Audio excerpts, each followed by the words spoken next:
Have you ever looked around and felt like the world was full of life, but you weren't? You smile when you're supposed to. You talk when people speak to you. You go through the motions. But deep inside, there's a silence. A heavy, echoing silence that no one else can hear. A kind of emptiness that makes even the brightest days feel dull. You wonder where your joy went. You question why you feel disconnected from everything, even yourself. But what if I told you that this emptiness is not a sign of failure, but a sacred invitation? An opening. A moment of truth that your soul has been waiting for. Buddhism doesn't tell you to escape this feeling. It teaches you to listen to it, to sit with it, to understand the deeper message behind it. And when you do, something remarkable happens. You begin to awaken. You begin to feel again. You begin to truly live. Let me guide you through the Buddhist path that will help you stop feeling empty and start feeling deeply, beautifully alive once more. 1. The emptiness you feel is not a curse. It's an invitation to begin again. There are moments in life when a strange heaviness settles inside the chest, a dull, aching emptiness that words can't quite describe. You may wake up in the morning and feel disconnected before your feet even touch the ground. The world around you may continue as usual, people laughing, talking, working, living, but inside, you feel a hollow silence. And because this feeling is uncomfortable and unfamiliar, many people immediately assume something must be terribly wrong. They believe that emptiness means failure, that it means they've lost something important, that maybe they're broken, or that life has stopped having meaning. But in Buddhist teachings, this emptiness is not something to fear. In fact, it's something sacred. In Buddhism, there is a concept called shunyata, which is often translated as emptiness. However, it doesn't mean meaningless or useless. It means spaciousness. It means openness. It means that the mind, the heart, and the soul have been cleared of distractions, illusions, and noise, and are now ready for something deeper and more true. It is like a cup that must first be emptied before it can be filled with fresh water. It is like the night sky that becomes clear only after the clouds have drifted away, allowing the stars to shine. The emptiness you feel inside is not a sign that something essential is missing. It's a sign that your soul is ready to let go of what is false, what is temporary, and what no longer serves your growth. This feeling is not the end of your story. It's a sacred pause before a new chapter begins. You are not being punished. You are being prepared. Life is not erasing you. It is gently wiping the slate clean, offering you a chance to begin again with more awareness, more truth, and more intention. Many people try to fight this emptiness. They cover it with distractions like scrolling endlessly on their phones, chasing temporary pleasure, staying busy with work, or surrounding themselves with people just to avoid being alone. But the more you avoid this emptiness, the louder it becomes. Because it is not here to hurt you, it's here to guide you back home. Buddhism teaches us not to run from this feeling, but to gently sit with it, to welcome it like a wise teacher, to listen to what it's trying to show you. Maybe it's showing you how tired your soul is from pretending. Maybe it's showing you that your heart is craving something real, something deeper. When you feel this emptiness, don't rush to fill it with noise. Instead, become still. Close your eyes, breathe deeply. Allow yourself to feel the silence without judgment. Within that silence, you will begin to hear the whispers of your true self, the version of you that exists beyond roles, beyond expectations, beyond what the world told you to be. That voice may have been buried under years of doing, pleasing, achieving, and surviving. But it's still there, and it's waiting to be heard. Remember this. Emptiness is not a dead end. It is a doorway. It is a space that life creates when it knows you are ready to grow. You are not being emptied because you are unloved or unworthy.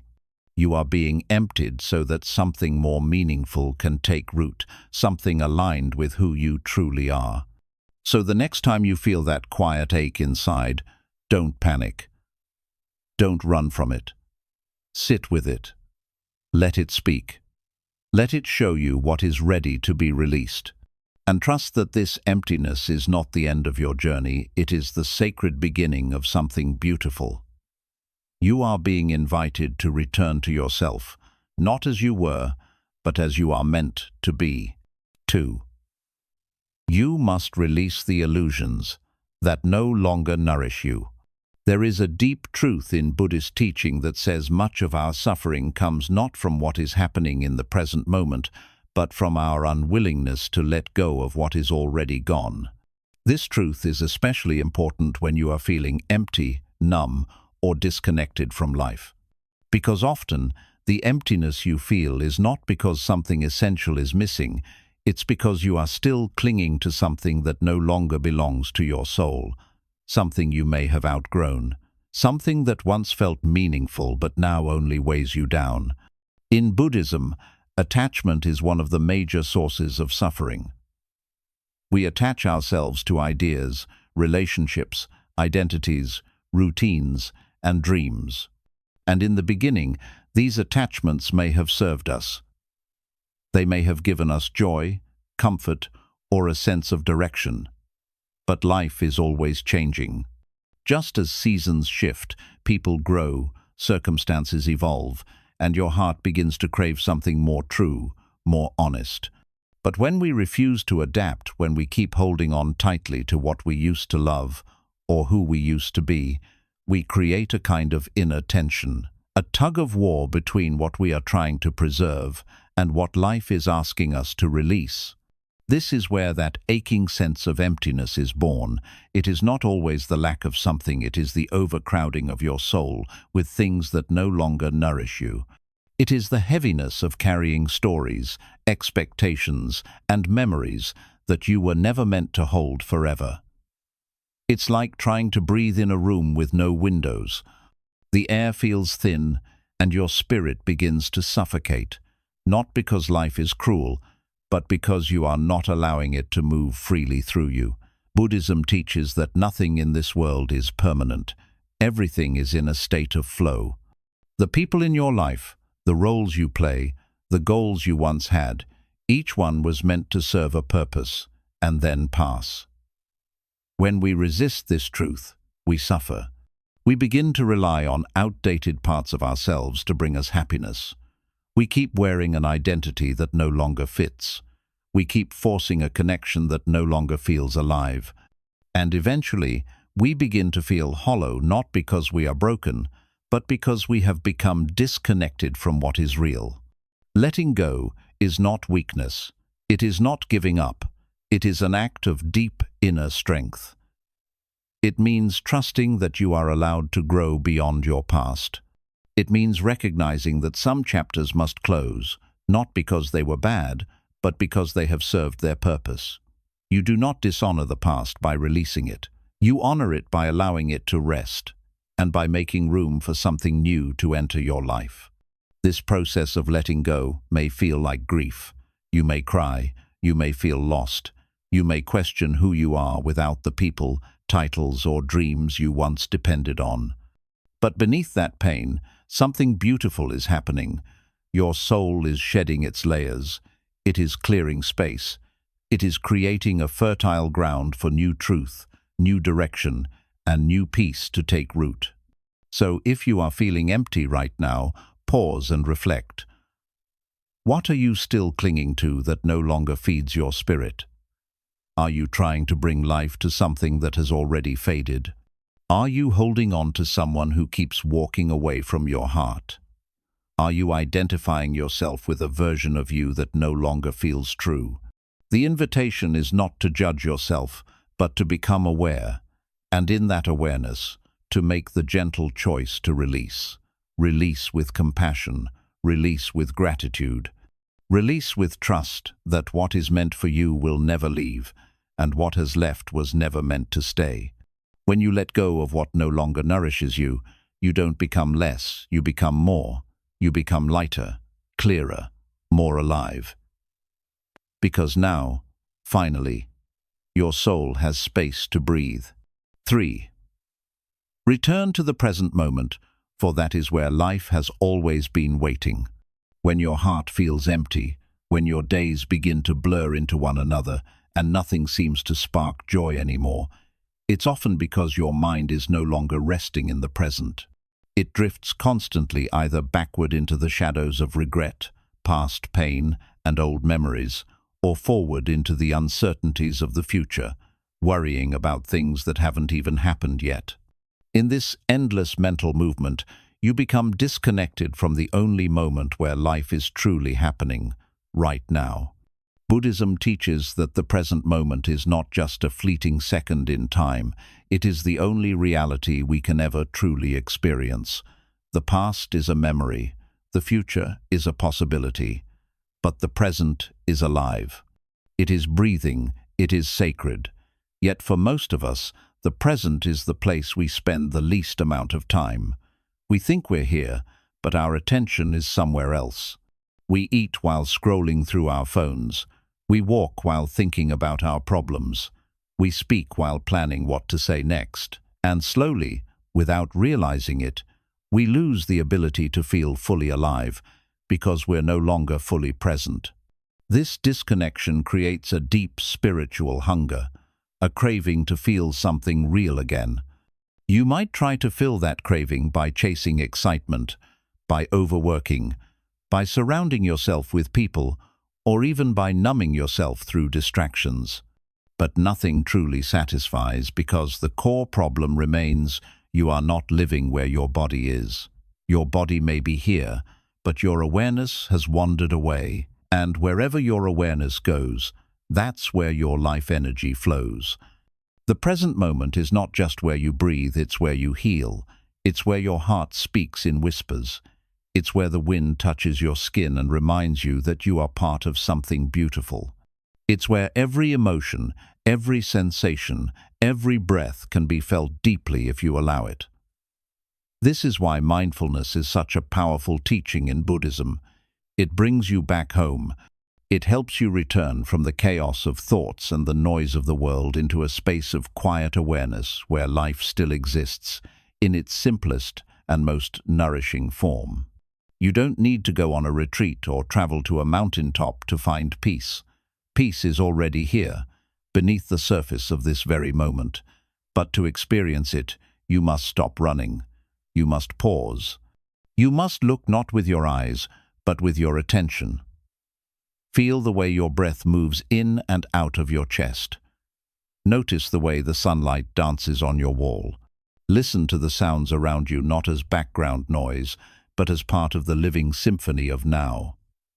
These small acts of noticing are not insignificant. They are the way you slowly reconnect with life. Many people believe they need to change everything to feel alive again. They think they need to quit their job, move to a new city, find a new purpose. And while sometimes change is needed, most of the time, what we really need is presence. Because even the most beautiful life will feel empty if your mind is not there to witness it. So, if your soul feels tired, don't rush to fix your entire life. Don't get overwhelmed with big decisions or future plans. Start with something small. Wash your hands and actually feel the water. Take a deep breath and actually feel your chest rise. Look at the sky and actually see its color.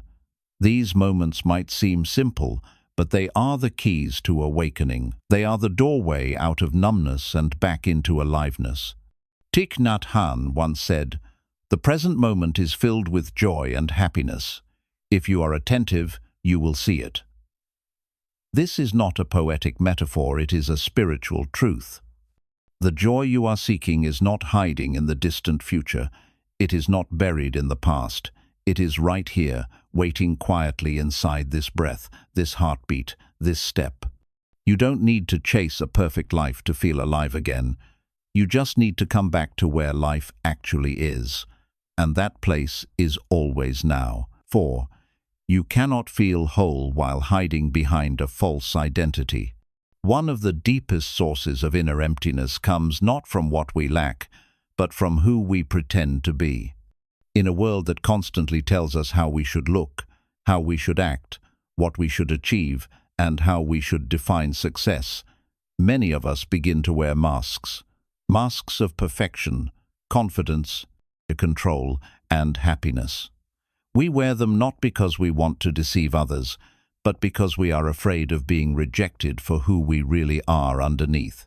We start shaping ourselves based on the roles the world has assigned to us. We become the responsible one, the strong one, the high achiever, the people pleaser, the one who always smiles, even when they're breaking inside. But over time, something begins to feel off. The more you play a role, the more distant you become from your true self. You start to forget what actually brings you joy, what you believe in, what your values are. You become like an actor who's been playing the same role for so long, they forget their real name. And when this disconnect deepens, so does the emptiness.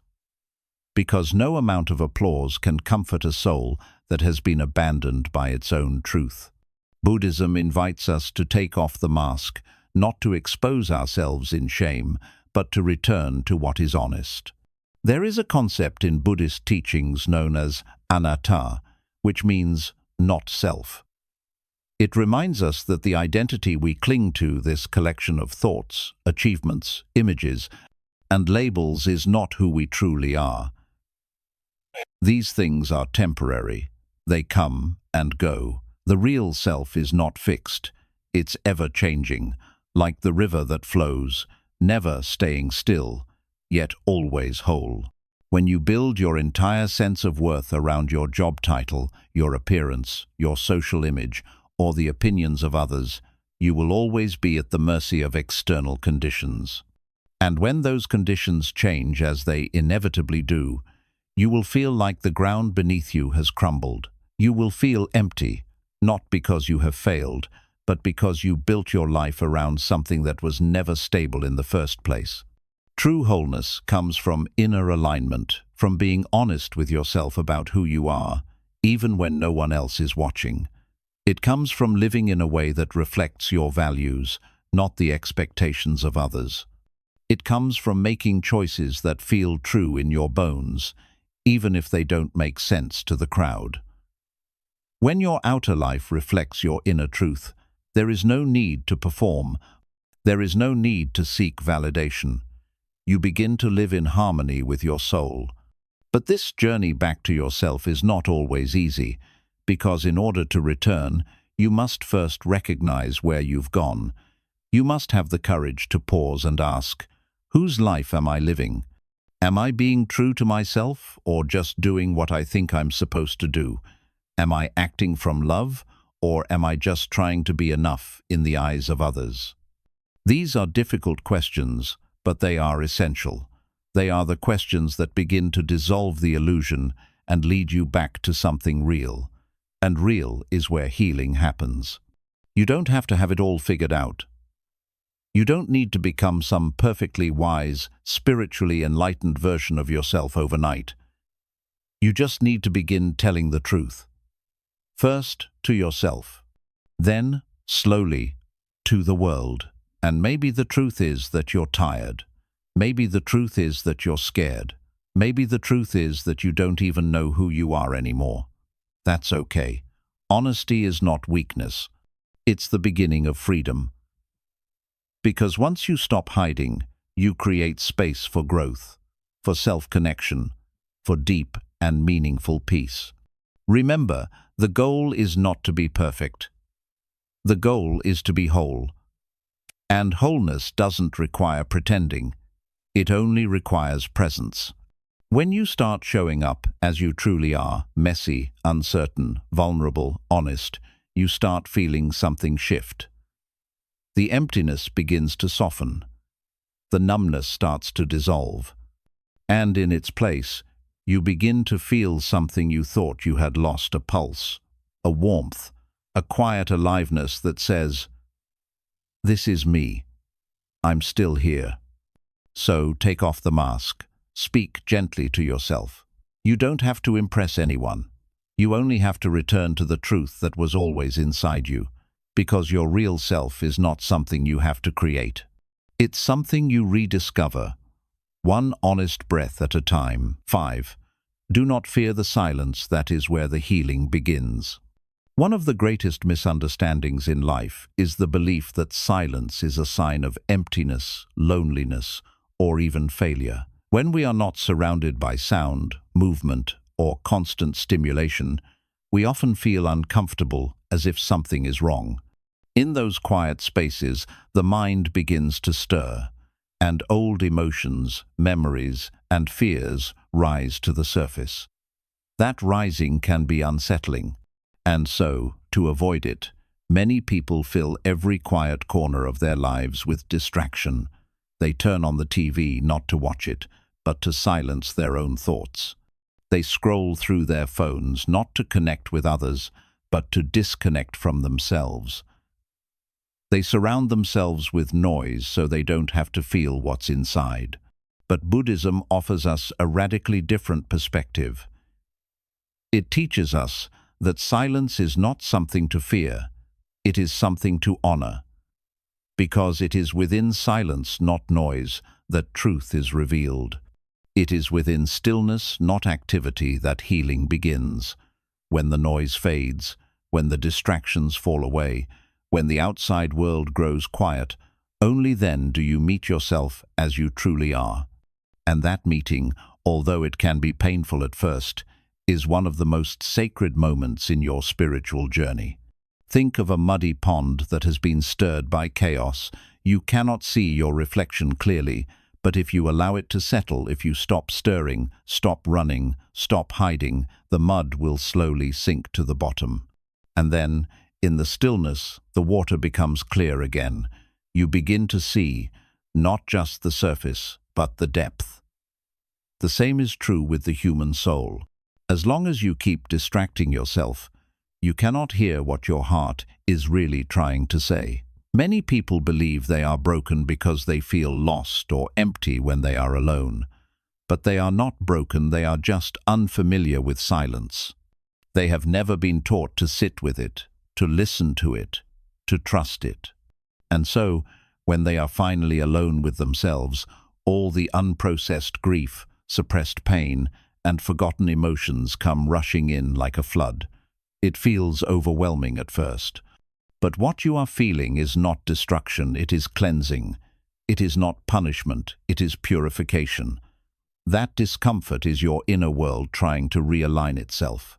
Healing begins the moment you stop running from your own presence. It begins when you sit in the quiet and breathe deeply, not to escape your thoughts, but to witness them. To gently observe what arises, without judgment. Maybe you will cry. Maybe your heart will ache. Maybe your body will remember a pain you've tried to forget. Let it. This is not weakness. This is the work. This is the sacred process of softening the walls you've built around your heart. This is how you make space for peace to return. In Buddhism, there is a powerful practice called noble silence, a conscious, intentional state where you refrain from speaking and simply observe the present moment as it is. In noble silence, you begin to realize that not all wisdom comes from words. Some of the most powerful truths emerge when there is no sound, no explanation, only awareness. In that space, you hear the subtle wisdom of your own soul. You remember what truly matters. You begin to heal not through effort, but through presence. If you are feeling empty, if you are feeling lost or numb, do not be afraid to sit quietly with yourself. You do not need to force solutions. You do not need to search for answers. Just be still. Let the silence speak. Let your breath guide you back to this moment. Allow the pain to rise, not to hurt you, but to be released. Trust that what you feel is real, and that it is not here to destroy you. It is here to free you. Over time, you will begin to notice something miraculous. The silence that once felt unbearable begins to feel like home. You will stop fearing the quiet. and begin to cherish it. Because you will understand that the silence was never empty, it was always full, full of insight, full of love, full of the parts of yourself that you had forgotten, and in that rediscovery, you will begin to feel whole again. So don't run from the silence. Don't fear it. Enter it gently, like you would enter a sacred temple. Let your thoughts come and go like passing clouds. Let your emotions rise and fall like the ocean tide. Just be with yourself, fully, honestly, without distraction, because it is in that sacred stillness that your healing truly begins. 5. Do not fear the silence, that is where the healing begins. There is a particular kind of silence that most people spend their entire lives avoiding. It's not the absence of sound in a quiet room or the stillness of an empty night. It's the silence you meet when the world goes dark, when distractions fall away, and you're left sitting alone, not with the noise of the outside world, but with the echo of your own inner world. It is the silence that asks nothing of you, but in its asking, reveals everything you've buried, ignored, or refused to feel. This silence is uncomfortable for many, even terrifying for some. Because the moment the noise disappears, the moment you stop running, stop scrolling, stop talking, stop performing, you come face to face with yourself. Not the self you show others. Not the version that plays a role, but the deeper self. The raw, vulnerable, unfinished self. The one who carries pain that never had space to speak. The one who aches for understanding. The one who's been whispering beneath the surface, hoping you'd stop long enough to finally listen. Most people never make it this far. Because silence, when you've been avoiding your inner world for years, feels like a confrontation. And we live in a world that teaches us to avoid confrontation at all costs. We are taught to push through pain, to hide our emotions, to smile even when our hearts are breaking. And when these coping strategies begin to fail, when the emptiness becomes too loud to ignore, we don't turn inward. We turn louder. We flood our lives with more noise, more busyness, more distraction, until even our moments of rest are filled with things that keep us away from stillness. But in Buddhism, silence is not viewed as a void. It is not an absence. It is not a problem to be solved or a blank space to be filled. Silence is seen as sacred, as the beginning of truth, as the purest condition in which wisdom naturally arises. In fact, some of the greatest teachers in Buddhist history spent entire years in silence, not because they had nothing to say, but because they knew the most powerful insights cannot be spoken. They must be experienced. They must be heard within. It is within the deep stillness of silence that the inner clutter begins to surface. You start to notice how much pain you've been carrying in your chest, not from one big event, but from 1,000 little betrayals of yourself. The way you said yes when you meant no. The way you silenced your voice just to keep the peace. The way you ignored your body's exhaustion because you didn't want to seem weak. These small wounds accumulate over time, like dust in a room that's never cleaned. And silence, real silence, is what stirs that dust into the light. Not to shame you, but to finally give you the chance to clear it. If you are feeling empty, numb, disconnected, or lost, don't run. Don't try to drown that feeling with music or movies or mindless scrolling. Don't panic when the distractions stop working. That is not a sign of failure. That is a sign that your soul is finally asking for what it truly needs. Presence. Not performance. Not stimulation. Not more things to do. The willingness to sit with yourself and not run away. This is where healing begins. Not in doing more, not in fixing everything, but in simply being with what is. Allow the silence to wrap around you like a blanket. Not because it's comforting at first, but because it allows you to breathe without pretending. It creates space where you don't have to be anything other than honest. It gives your body permission to relax its armor. It gives your heart a chance to speak after years of being ignored. And though what it says may hurt at first, It is only through expression that release can happen. Maybe you'll feel a wave of grief for things you never mourned properly. Maybe you'll remember a version of yourself that was buried under responsibilities and expectations. Maybe you'll realize that you've been carrying someone else's pain for far too long. Or maybe, in the silence, you'll feel nothing at all, just a blank emptiness that feels unfamiliar and endless. Don't judge it. Don't rush to change it. Just stay. Breathe. Feel. That emptiness is not there to punish you. It's there because the old ways of living, thinking, and coping are no longer serving your growth. The emptiness is space, space that is finally available for something new to emerge. But nothing new can grow if we refuse to sit with what's already there.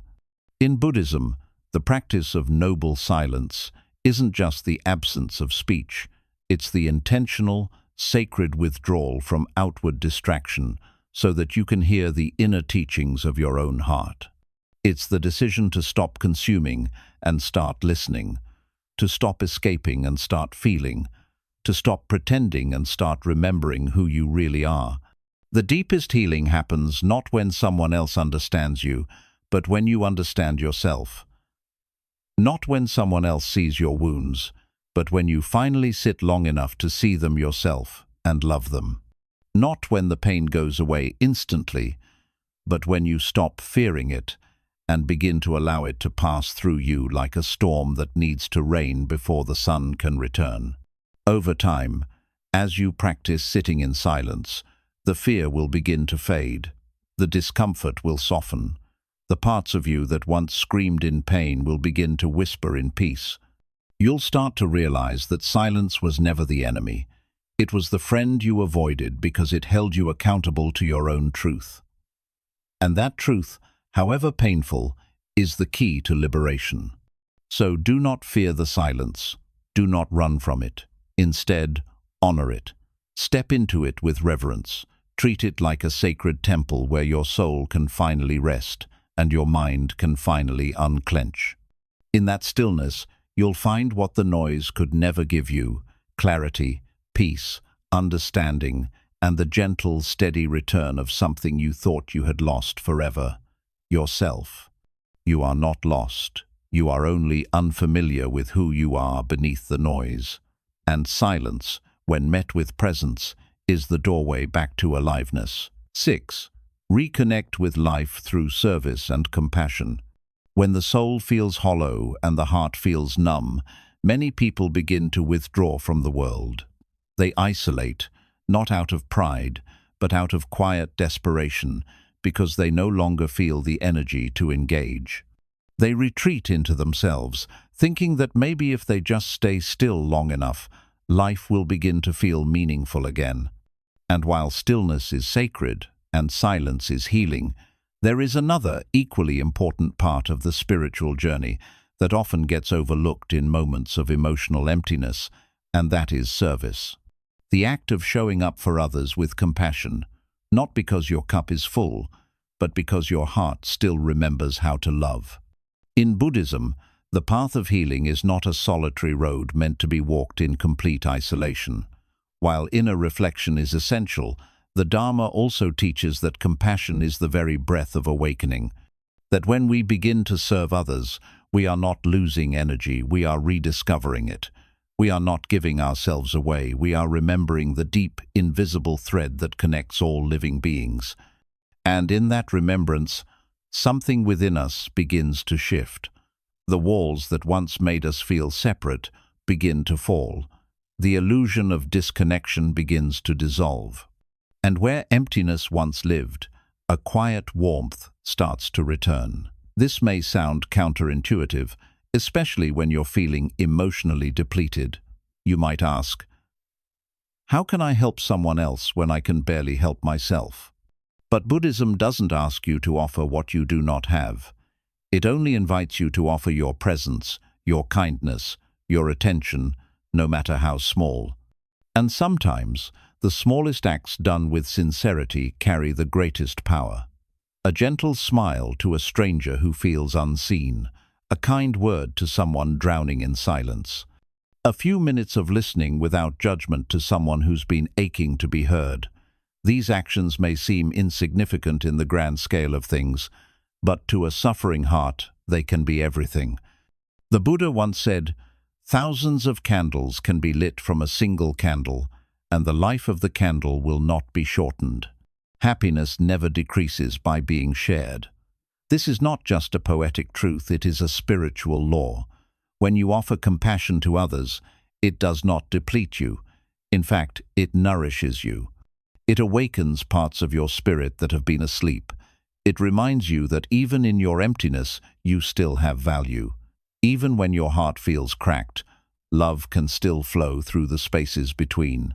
One of the greatest illusions of suffering is that it makes us believe we are alone in it, that we are uniquely burdened, that no one else could possibly understand the weight we're carrying. But when you step outside of yourself for a moment and look around with eyes of compassion, you begin to see that pain is a quiet visitor in many lives. The woman sitting next to you on the bus, the old man walking alone in the market, the child hiding behind his mother's coat, all of them carry invisible stories, unspoken wounds. And in recognizing this, something beautiful happens. You begin to see your pain reflected in others, not as something to compare or measure, but as a reminder that we are all human, we are all trying, we are all healing in our own quiet ways. And suddenly, your suffering no longer feels like a prison. It becomes a bridge, a doorway into shared humanity. You start to understand that your pain can be transformed, not by hiding it, not by denying it, but by allowing it to become a source of compassion. The very thing that hurt you can become the very reason someone else feels less alone. This is the path of the Bodhisattva, the awakened being, who vows not only to reach enlightenment for themselves, but to help all beings along the way. It is not a grand, heroic mission filled with dramatic acts. More often, it is a simple, humble path. Being present when others are not, offering softness in a hard world, seeing someone's pain and choosing not to look away. You don't need to fix everyone. You don't need to be a savior. You only need to care, to show up, to let your humanity touch theirs. If you are struggling with feelings of emptiness, if the days feel grey and the world seems distant, ask yourself this: when was the last time I offered kindness without expecting anything in return? When was the last time I stopped thinking about what I lack and started noticing what someone else might need? This shift in attention from self-absorption to shared humanity is not a distraction from your healing.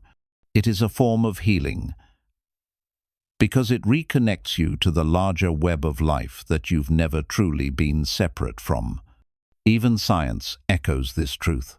Studies have shown that acts of kindness release oxytocin, the hormone of love and connection, and even boost serotonin, the chemical linked to feelings of well-being. But Buddhism understood this long before science caught up. The Dharma teaches that compassion is not just a virtue, it is medicine. Medicine for the heart, medicine for the soul, medicine for a world that aches in silence. You may not be able to heal the whole world, but you can make one person feel seen today. You can make one person feel heard. You can remind one soul that they matter. And in doing so, you begin to remember that you matter too, not because of what you achieve or how perfect you are, but because you are capable of loving. And that love is real. That love is sacred. That love is alive, even in the darkest corners of your emptiness. So do not wait until you feel ready or whole before you show up for someone else. Wholeness is not a requirement for kindness. In fact, kindness is often the path to wholeness. Serve not because you have it all figured out, but because you understand what it feels like to be unseen, unheard, and uncertain, and you choose to be the light that you once longed for. Through compassion, your soul begins to thaw, your mind begins to clear, and your heart, slowly but surely, begins to beat with life again, not from the outside in, but from the inside out. 7. Peace is greater than happiness. Seek stillness, not stimulation. So often in life, we mistake the absence of stimulation for the absence of meaning. When we are not excited, entertained, or inspired, we assume something is wrong. In a world that constantly shouts more, faster, louder, and happier, the quiet, steady rhythm of peace is often overlooked. But there comes a moment, usually in the heart of emptiness, when chasing happiness begins to feel hollow, and you finally start to ask yourself, is happiness really what I need, or is it peace that my soul has been craving all along? This distinction is subtle, but it is everything, because happiness, as the world defines it, is often tied to external conditions. It comes from good news, fun experiences, compliments, success, love, adventure. But all of these things are temporary. The job changes, the relationship ends, the excitement fades, the moment passes. And when those conditions shift, so does your happiness. You go from joy to despair in a heartbeat, not because something is broken inside you, but because you built your inner world on something that was never meant to last. Buddhism offers a different invitation. It does not promise a life free of sadness or discomfort. It does not tell you that every day will be filled with laughter and light. Instead, it points you toward a deeper kind of well-being, equanimity, a peace that is not shaken by the ups and downs of life. A calm that does not depend on things going your way. A stillness that holds you steady even when the ground beneath you trembles. This peace is not loud. It does not announce itself with fireworks or euphoria. It whispers. It waits. It lives in the space between your thoughts, in the pause between your breaths, in the quiet, knowing that you do not need more to be enough. It is the feeling you get when you sit beneath a tree and feel the breeze touch your face, when you walk alone without needing a destination, when you stop asking what's next and simply let yourself be here without resistance.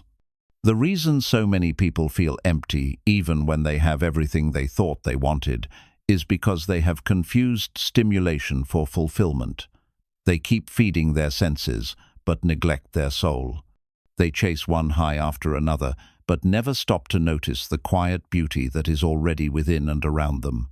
They believe that feeling alive means being constantly entertained, constantly energized, constantly achieving. But real aliveness is much softer than that. It is not an adrenaline rush. It is a deep-rooted presence, a gentle awareness that everything is already enough. Think of a candle.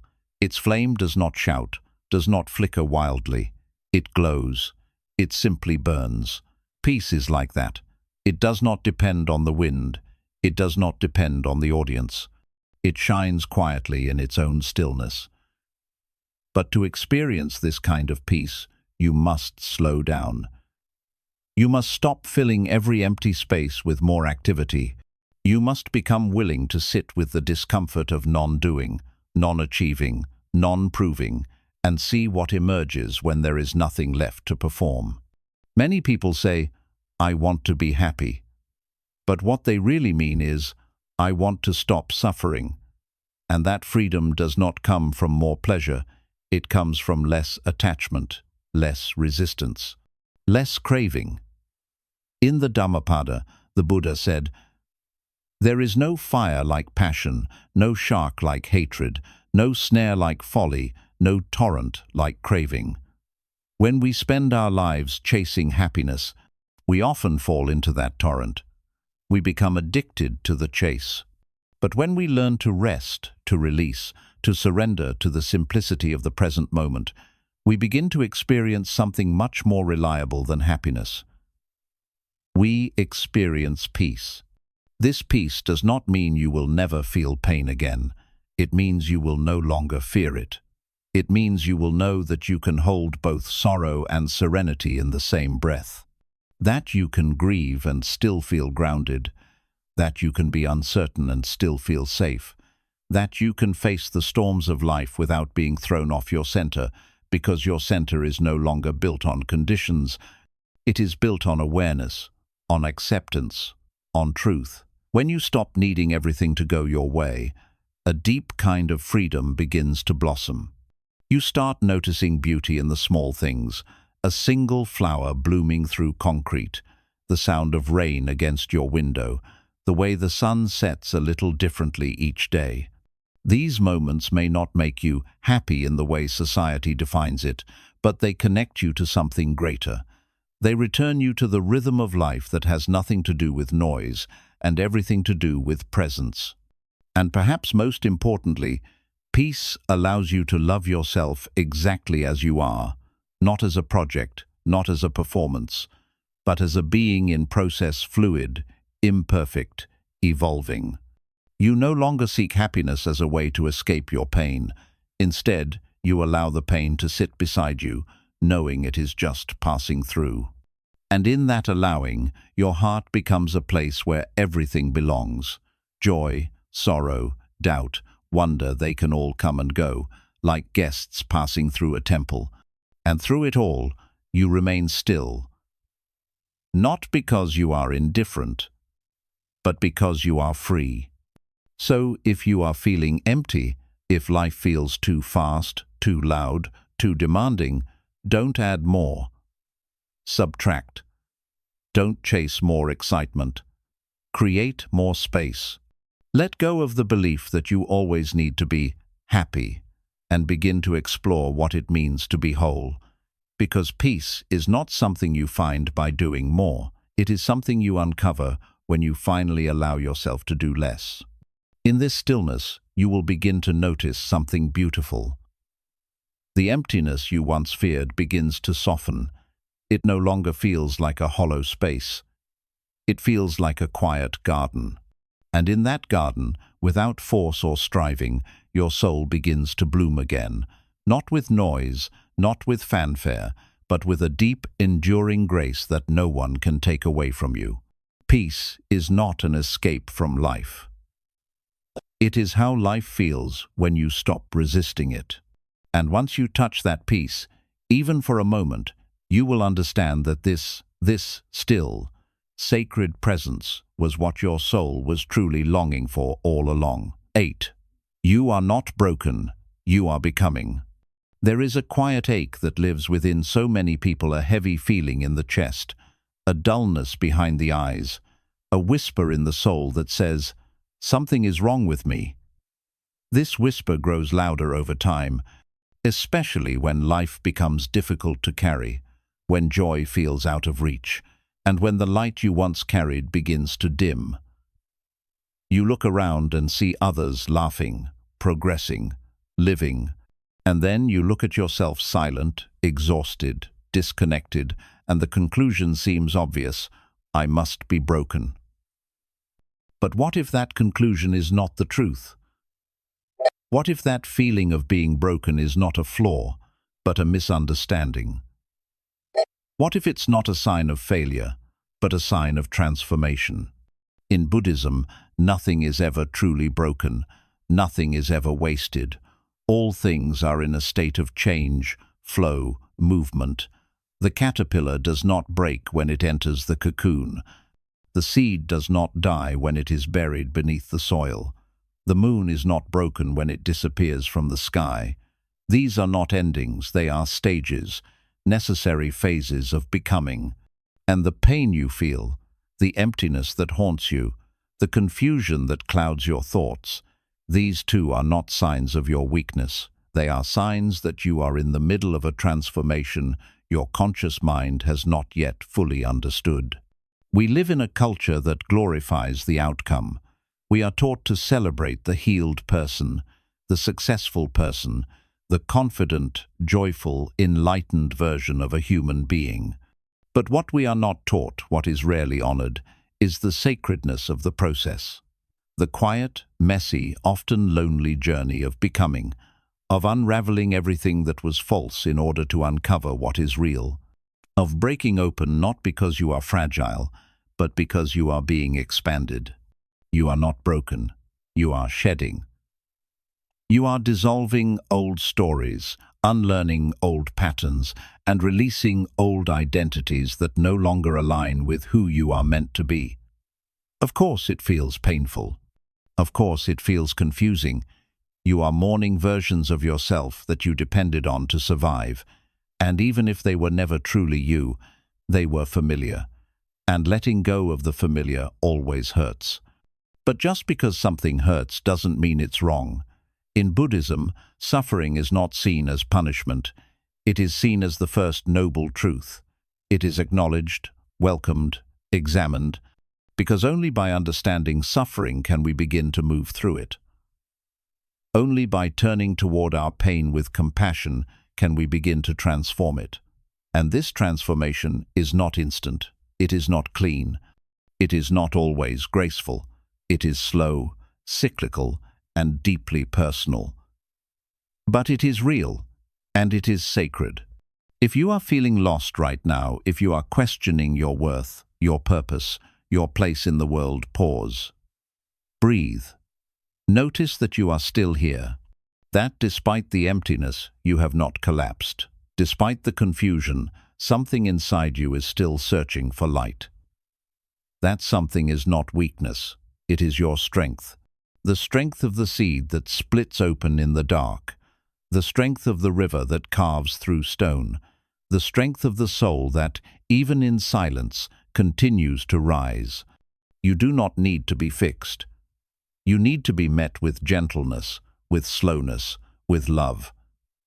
You need to create space for yourself to simply be in this phase of becoming without shame. You are not behind. You are not a failure. You are not the only one who feels this way.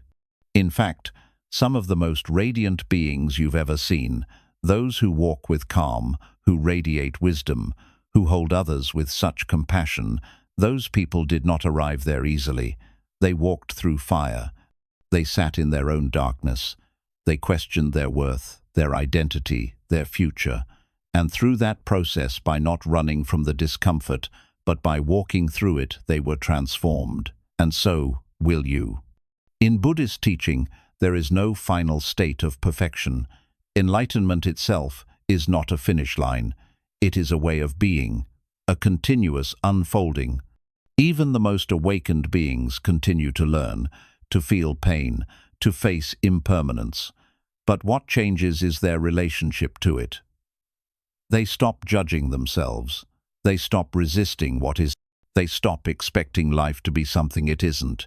And in that surrender, they find peace not because life stopped being hard, but because they stopped believing that pain meant something was wrong with them. You are allowed to feel everything. You are allowed to be in between. You are allowed to not know who you are today. This, too, is part of your becoming. Do not rush it. Do not shame it. Do not measure yourself by a timeline that was never yours to begin with. Healing, awakening, becoming, these are not things that happen overnight. They happen slowly, softly, over time. They happen through quiet moments of courage, through choosing to breathe, to stay, to feel, when every part of you wants to run. And even now, in your emptiness, something sacred is unfolding. You are being emptied of what is false, so that you can be filled with what is true. You are being slowed down, so that you can finally hear your own voice beneath the noise.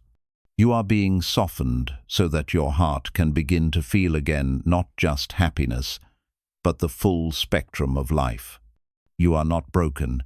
You are returning to your essence, returning to a way of being that is more honest, more spacious, more alive. There is no rush. There is only this moment. And this moment, however painful, however quiet, however confusing, is enough. Because this is where the light begins to enter. And you, even now, are becoming. Your soul knows the way, but you must learn to listen again. There comes a time in life when all the advice, all the quotes, all the voices around you begin to blur together into noise. You read the books. You listen to the talks. You seek answers in every direction, hoping someone, somewhere, will finally say the one thing that unlocks it all. But despite all the searching, you still feel lost. You still feel unsure. You still feel a kind of emptiness that no words seem to fill. And so you begin to believe what so many quietly fear, that maybe the answers don't exist at all, that maybe you were never meant to find your way. But this is not true.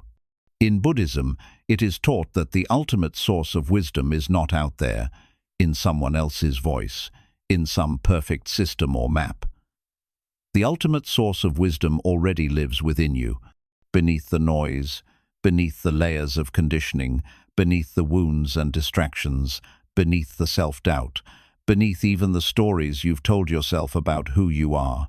That deep place, the still place behind the thoughts, the gentle current beneath the chaos that is the voice of your true self. That is the voice of your soul. And your soul has always known the way. The only reason you cannot hear it clearly is not because it's absent, but because the volume of the world has been turned up too loud. You've been taught to second-guess your inner knowing. You've been taught to silence your intuition, to ignore your body's signals, to defer your truth to others, to parents, teachers, experts, leaders, systems. And so, over time, you stopped trusting yourself. You began to believe that your inner compass was broken, that you needed someone else to show you who you were and where to go. But no one else can walk your path. No one else knows the exact shape of your pain, the unique rhythm of your heart, the quiet wisdom of your being. Others may offer insights. They may walk beside you for a time. But the journey back to aliveness, back to meaning, back to yourself, that journey is an inside-out unfolding. And it begins not with more searching, but with stillness. Not with adding more, but with subtracting what's false. Not with striving, but with listening. Listening is not passive. It is sacred. It is powerful. But not the kind of listening we're used to. Not listening to react. Not listening to respond. Not listening for approval. The kind of listening that awakens the soul is silent, patient, and rooted in presence. It's the kind of listening that feels like prayer, like sitting by a fire that's been burning long before you arrived and will burn long after you leave. It's the kind of listening that says, I trust that something wise is speaking within me, even if I cannot yet understand the language.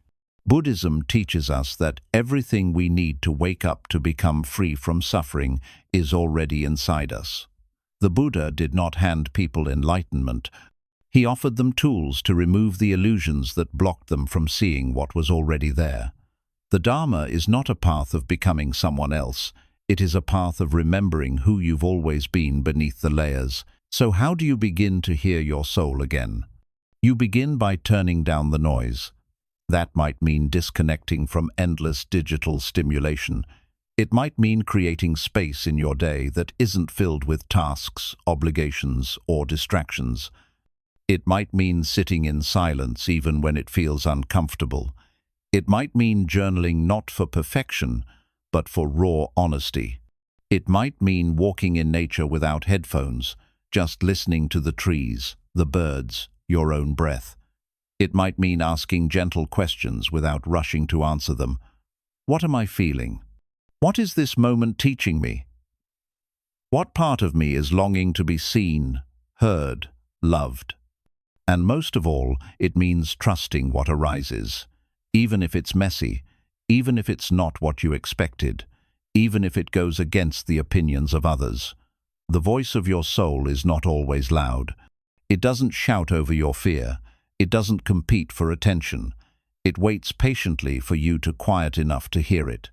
And when you do, it often speaks in whispers, in subtle sensations, in gentle nudges, in the quiet certainty that says, this feels right, or this isn't for me anymore, or go that way, even if you don't know why yet. This kind of inner guidance doesn't come from logic alone. It doesn't always make sense on paper, but it always resonates deep within the body. It brings a sense of clarity, not the kind that explains everything, but the kind that feels like a deep exhale, a loosening, a homecoming. It feels like the moment you stop pretending, the moment you stop fighting yourself, the moment you return to your own rhythm. And when you begin to live this way, not from fear, not from pressure, not from chasing approval, but from soul listening, from deep inner trust, something beautiful happens. Life begins to flow differently. You may still face challenges, but they no longer shake you in the same way. You may still feel pain, but you know it won't drown you, because now you are anchored not in who others think you should be, but in who you truly are. This is not a quick fix. It's not a single decision. It's a daily practice. A relationship you rebuild with yourself slowly, gently, through consistency, compassion, and presence. You begin to see that the path was never lost. It was simply quieted by noise. That your wisdom was never broken. It was just buried under years of external expectations. The emptiness you feel is not proof that you've lost your way. It's proof that your soul is tired of being ignored. That it's time to come home, not to a place, not to a person, but to yourself. And when you begin to listen again, not just occasionally, but deeply, sincerely, with devotion, you will remember something you've always known. Even if you forgot, you are not lost. You are being guided by something ancient, gentle, and infinitely wise. And that voice, your voice, has been waiting for you all along. Let life happen without losing yourself. Surrender is the highest form of strength. There is a silent struggle that lives within nearly every human heart, the desire to control what cannot be controlled. We plan, we predict, we hope, we brace. We hold tightly to expectations and fight against the natural current of life, trying to bend it into something we can understand, something we can manage, something that makes us feel safe. But the more we try to control life, the more exhausted we become. The more we resist the waves of change, the more we drown in the effort to keep everything still. At first, this struggle may seem noble. It may look like discipline, like responsibility, like strength. But in reality, it is a misunderstanding, a deep fear disguised as control. A fear that if we let go, we will fall apart. That if we stop managing every detail, our life will collapse. That if we loosen our grip, we will lose everything that matters. But the truth is the opposite. In Buddhism, we are taught that clinging is the root of suffering, not because desire is evil, but because everything in this life is impermanent. You cannot hold the wind in your hands. You cannot make the sunset last a little longer.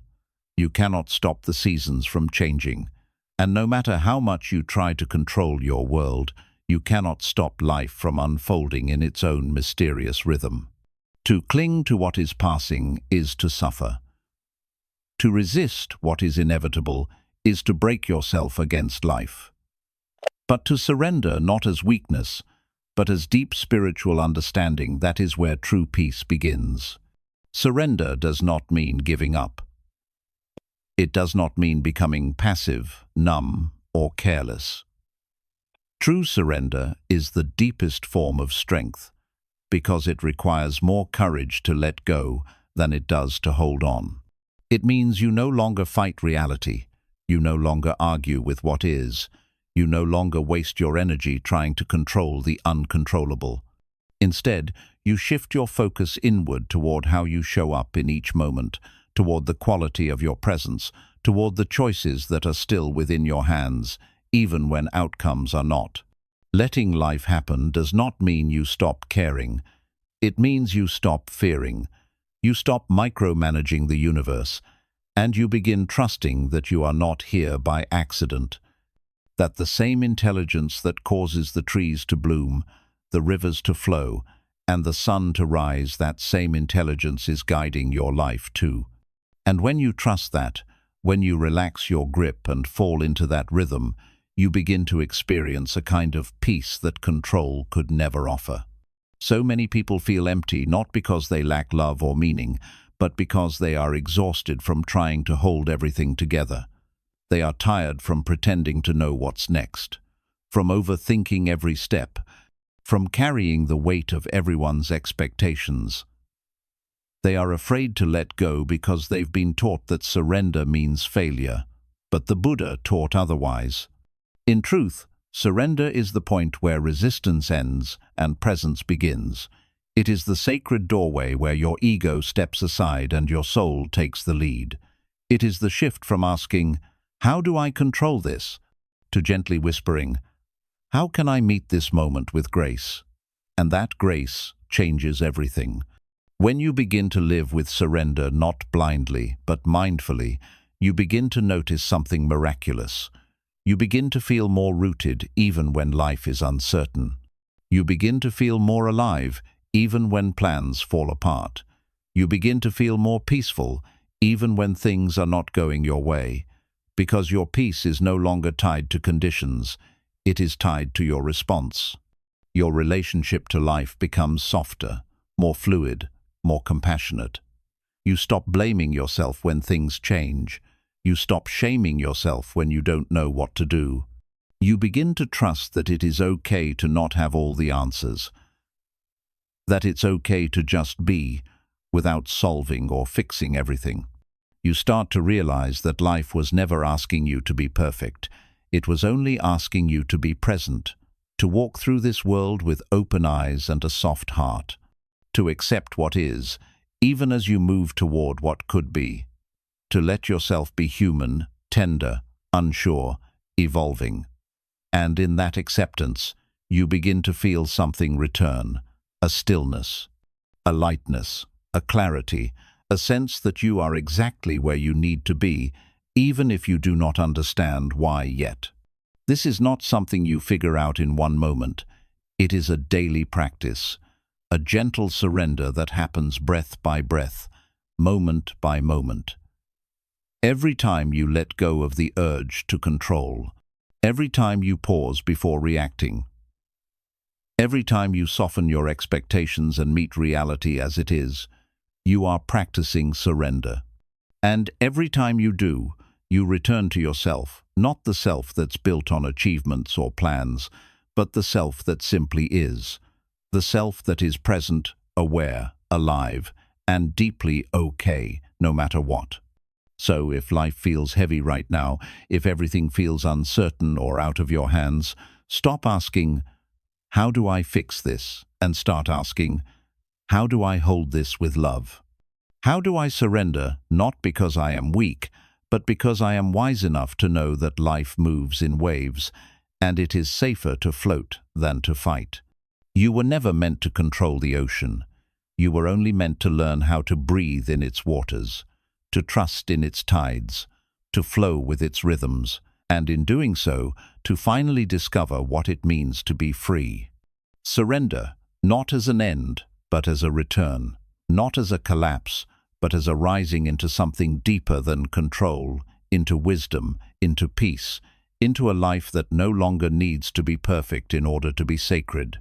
Because when you stop trying to control life, and you start allowing yourself to meet life exactly as it is, you do not disappear. You finally come alive. The return to simplicity is the return to your true self. In the modern world, complexity has become the norm. We are taught that more is better, that faster is smarter, and that the busier we are, the more valuable our lives must be. We fill our days with tasks, our minds with noise, our hearts with endless desires. We chase ambitions without questioning their source.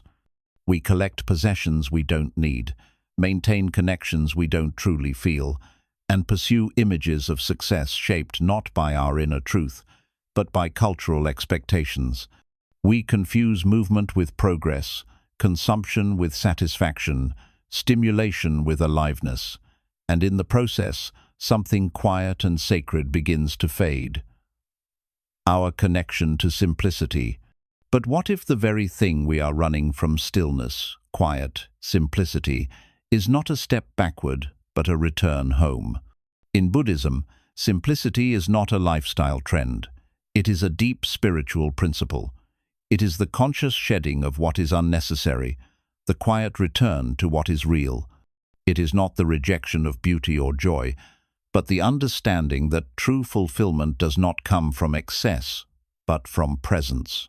That the more we complicate our lives with craving, the more disconnected we become from the moment, and the more we forget what truly matters. To return to simplicity is to stop mistaking the outer noise for inner meaning. It is to peel away the layers of distraction, attachment, and illusion, and uncover the spacious, peaceful being underneath. It is not about having less for the sake of less. It is about clearing the clutter, both physical and emotional, so we can finally see, feel, and live clearly. And yet, this return to simplicity can feel frightening at first. Because so much of our identity has been built around what we do, what we own, who we know, what we achieve. The idea of letting go, of slowing down, of choosing less can feel like loss. But Buddhism invites us to look deeper. Is it really loss, or is it freedom?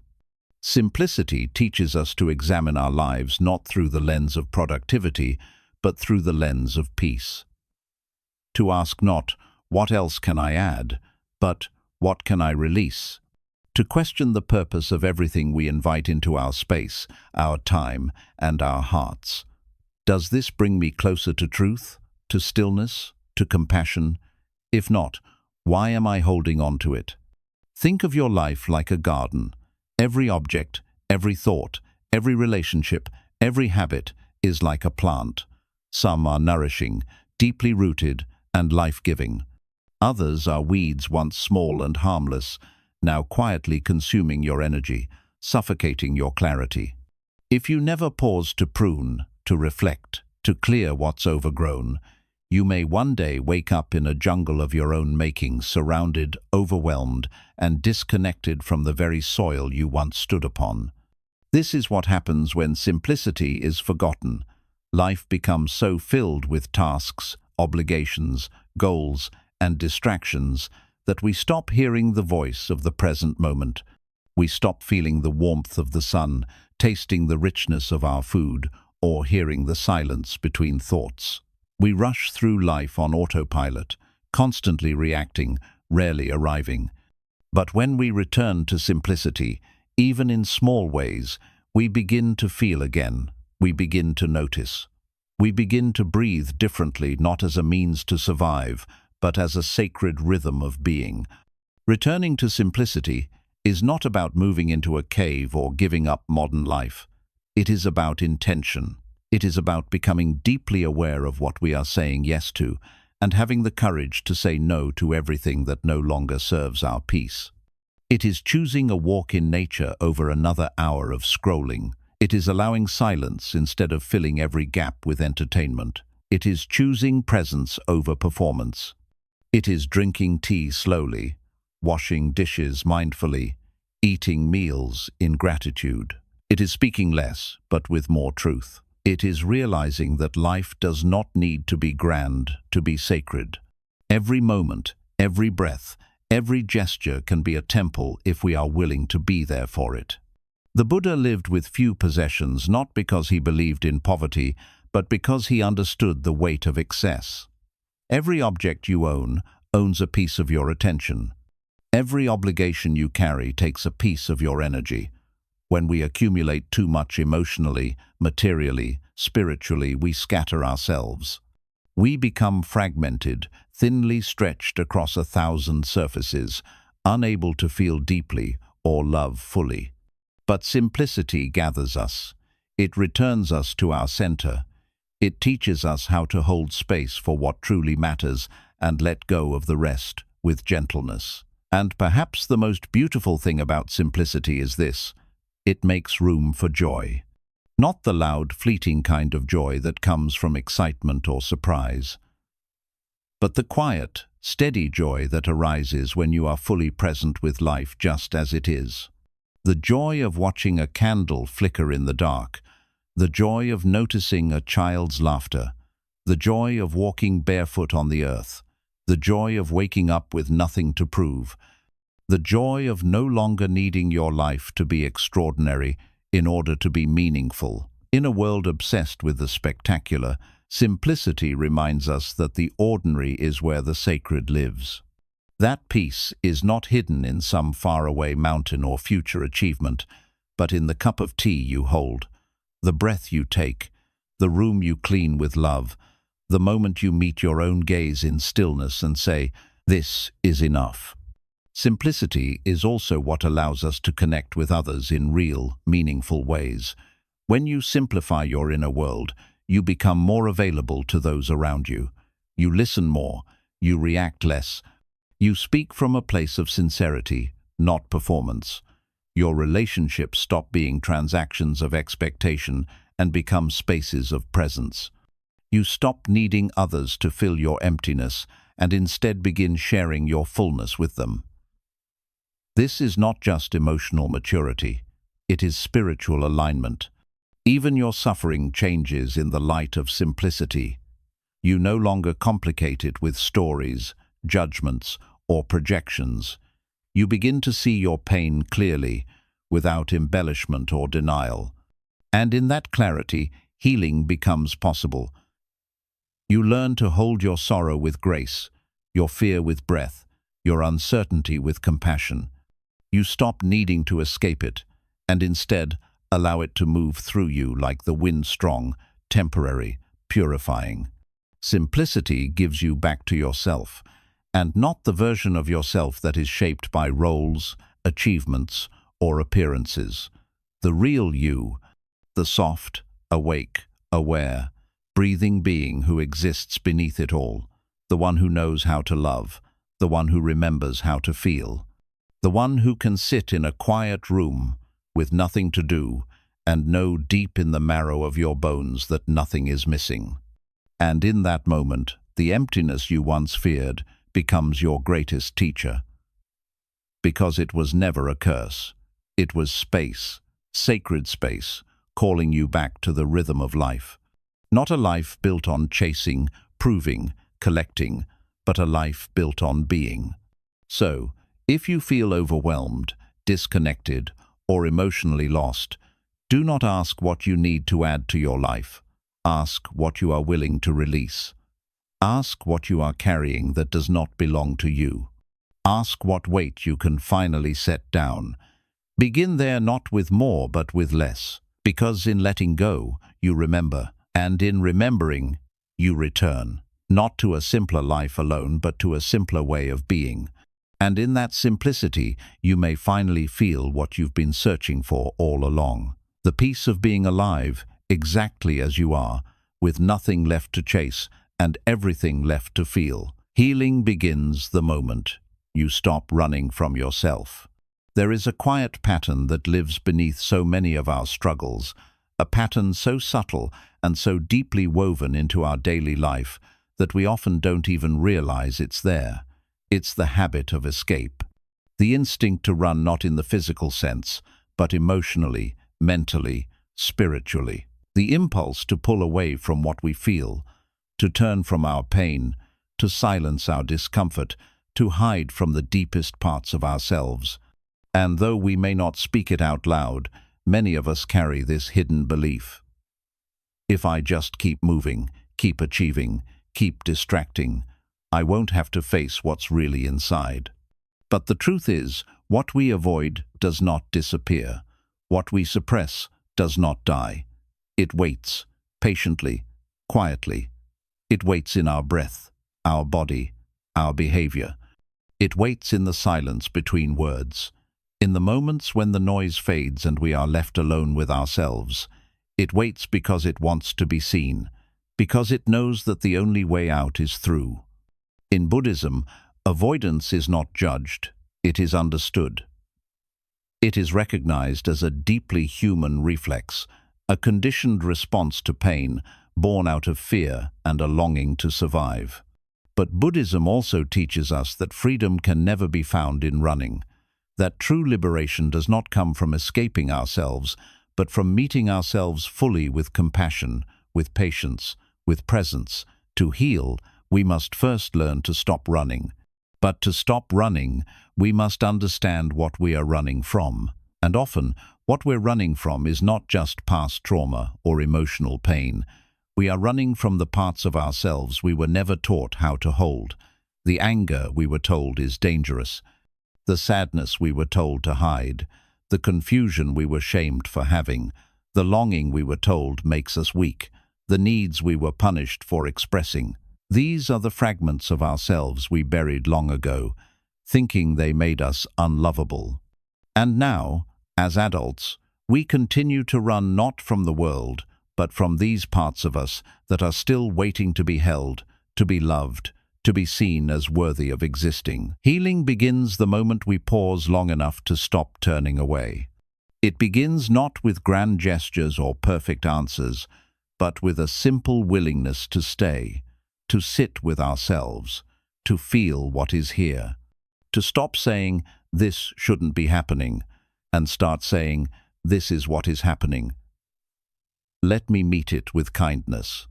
This shift from avoidance to presence is the most powerful act of healing you will ever make, because the moment you stop abandoning yourself, even when it hurts, is the moment your soul begins to trust you again. And when your soul trusts you, it opens, it softens, it begins to release all that has been trapped inside for years.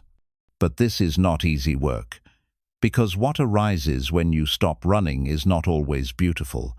Sometimes it's grief you forgot you buried. Sometimes it's shame you didn't know you carried.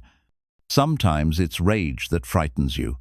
Sometimes it's sorrow so old it speaks in whispers. But none of it is here to harm you. All of it is here to be freed. In Buddhist practice, we learn to hold these emotions not as enemies, but as teachers. We learn to meet them not with resistance, but with breath, not with judgment, but with curiosity.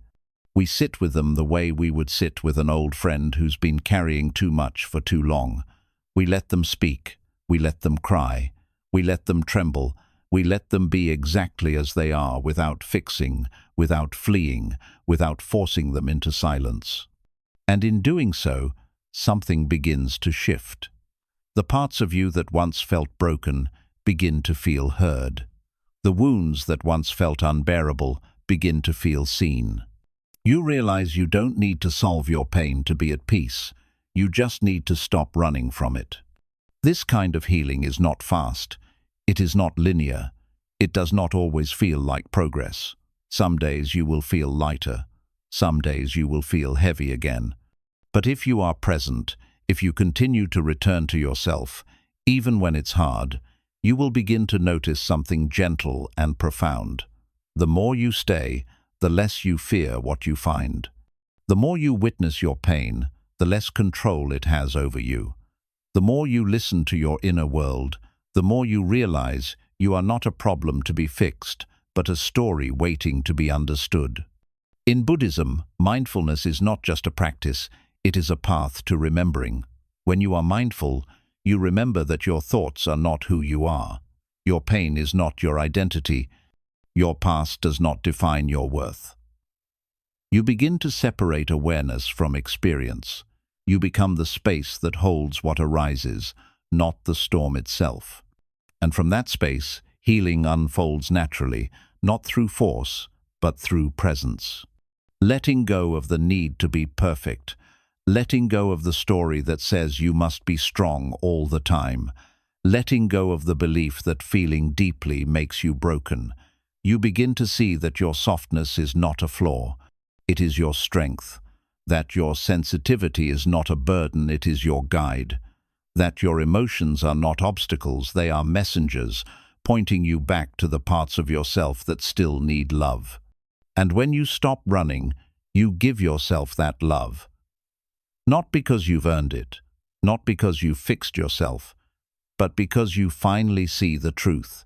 You were never meant to outrun your pain. You were meant to sit beside it, to breathe with it, to hold its trembling hand and say, "I'm here now.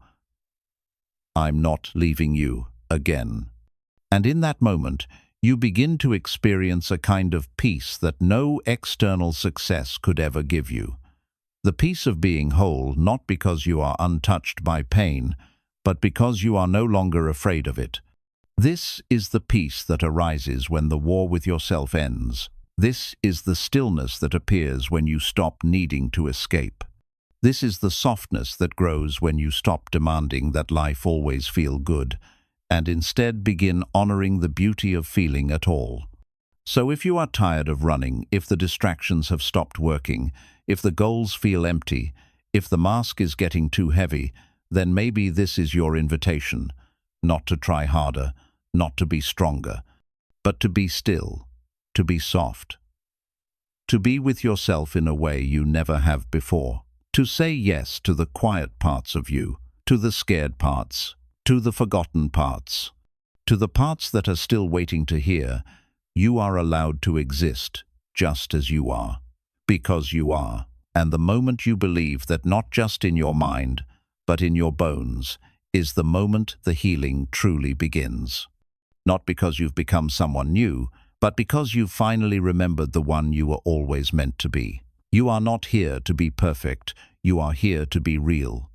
There comes a quiet moment in every person's journey when the pursuit of perfection begins to feel heavier than the flaws it's trying to erase. It happens slowly. Maybe you don't notice it at first. You keep trying to do better, be better, become more disciplined, more wise, more composed, more impressive. You polish your words, tidy your habits, try to silence every weakness. And on the outside, it may look like you're thriving. But inside, somewhere beneath the surface, a quiet exhaustion begins to grow. Not from failure, but from the constant pressure to never fail. You smile when you're tired. You say, "I'm fine," when your heart is aching. You stay quiet when you want to scream. You do what's expected, even when it doesn't feel true.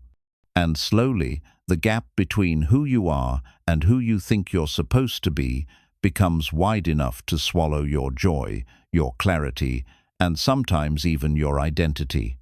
This is the burden of perfection, not the healthy desire to grow, but the harmful belief that growth means never making mistakes, never showing pain, never being anything less than composed.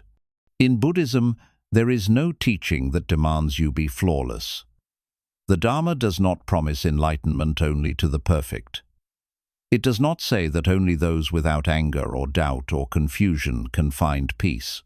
On the contrary, Buddhism begins with the first noble truth, the acknowledgement that suffering exists. It begins not with denial, but with truth. It does not ask you to pretend you are fine. It invites you to look honestly at your pain, your cravings, your fears, and in that honest seeing, to begin the path to liberation. The Buddha himself was not born enlightened. He walked through doubt, through discomfort, through failure, through extreme asceticism that nearly killed him. And it was only when he abandoned the path of extremes, the pursuit of perfect pleasure on one side and perfect deprivation on the other, that he found the middle way, the path of balance, humility, and authenticity. A path not built on rigid perfectionism, but on compassion, mindfulness, and self-understanding. Perfectionism is a voice that lives in the mind but pretends to speak for the heart. It whispers lies like, "You're only lovable when you get it right. You can only rest when everything is done. You must be perfect before you are allowed to be seen." But the heart, the true heart, the awakened heart does not speak this way. It speaks softly. It says, "Even this is part of your journey. You are allowed to be both a masterpiece and a work in progress. You are worthy not because you are flawless, but because you are real. And being real means being messy sometimes. It means being overwhelmed. It means making mistakes. It means not knowing the answers. It means feeling things deeply, even when it's inconvenient. It means choosing honesty over image. It means letting go of the performance and allowing yourself to be seen not as the version you present to the world, but as the full, breathing human being that you are. In the modern world, where so much value is placed on appearance, success, and constant optimization, The pressure to be perfect has become a kind of spiritual poison. It disconnects us from our hearts. It turns self-reflection into self-criticism. It turns spirituality into performance.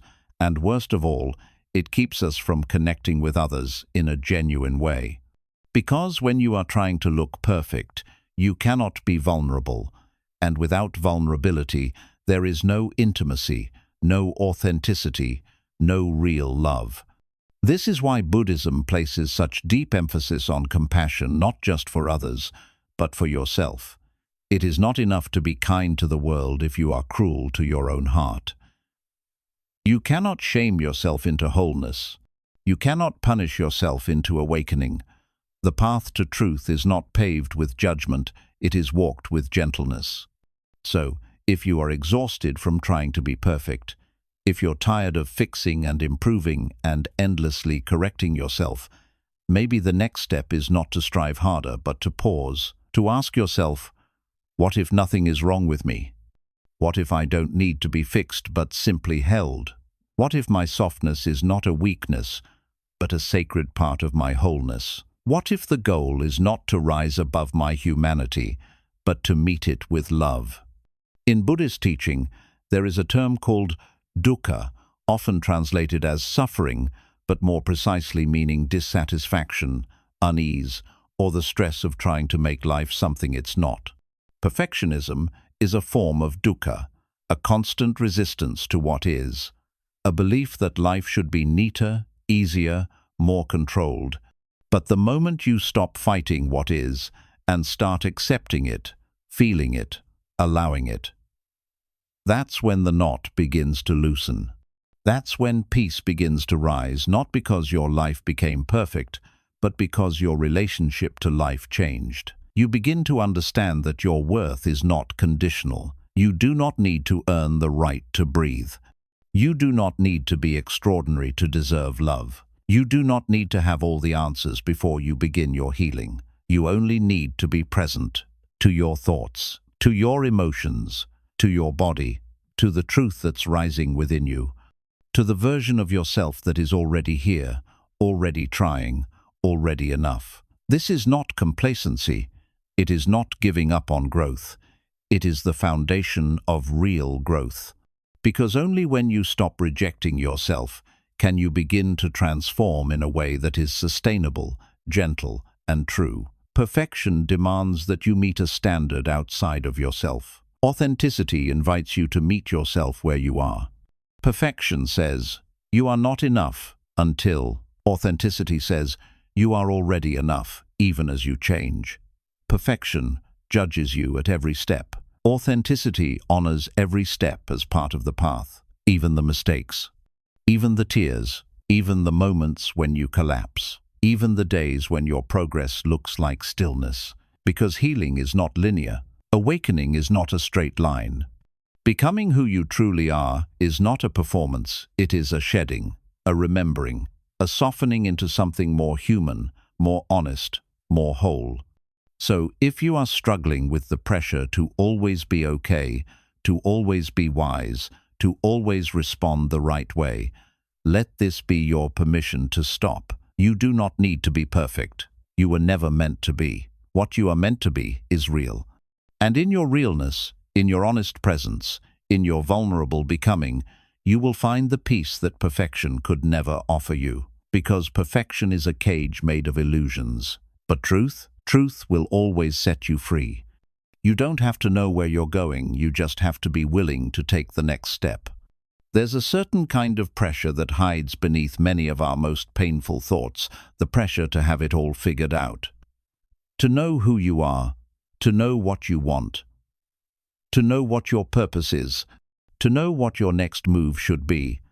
And when that clarity doesn't come, a quiet panic begins to rise, a sense of failure, a fear that you are falling behind, that you've wasted time, that everyone else is moving forward while you remain stuck in place, watching your life unfold through a fog you cannot clear.